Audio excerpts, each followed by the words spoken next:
The member for Solomon has the call. Thank you, Madam Deputy Speaker. My question is to the Minister for the Environment. I remind the Minister that commercial, recreational and tourist charter fishing boats have provided much-needed intelligence to Northern Command about illegal boat arrivals in the north and northwest of Australia. With the government planning to lock commercial, recreational and charter boats out of much of this area, is the government intending to increase the surveillance capacity of Northern Command to replace this much-needed volunteer service? The Minister for Sustainability, Environment, Water, Population and Communities has the call. Thanks very much, Deputy Speaker. First of all, to deal with one of the premises in the preamble where it was allegedly a major issue for wreck fishers in Darwin.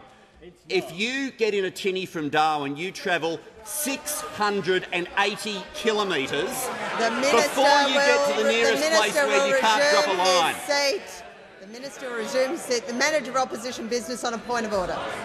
Madam Deputy Speaker, the Minister is not allowed to recast the question to the question he wanted to be asked.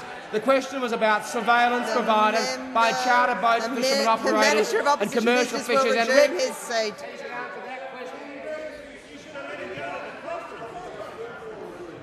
The Leader of the House on a point of order. Deputy Speaker, on the point of order, because the Manager of Opposition Business can't write a question, doesn't mean that the answer is... The Leader of the House will resume his seat. Frivolous points of order from both sides of the chamber do not assist question time. The Minister has the call. He is just beginning to answer the question and he will be heard in silence. Deputy Speaker, if you get in the average tinny and you reach that area 680 kilometres away, you probably don't have enough petrol to get back if you're in the average tinny. As with all national parks, there is a management obligation that comes with the establishment of national parks. Order. And just as Deputy Speaker, there's a number of national parks on land that are managed nationally by the Director of National Parks, so too does the Director of National Parks, when these are finally proclaimed, take on the obligation to see that they are properly managed. Now, in some cases this will be done jointly with state governments. In some cases this will be done through relationships with the commercial, charter, recreational sector.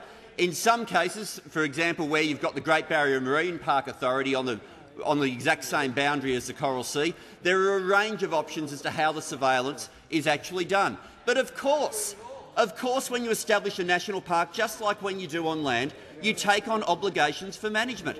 Of course you do. And that's where you have opportunities in these areas to be able to use a range of different initiatives, which is the same thing as what happens whenever marine parks have been established in state waters.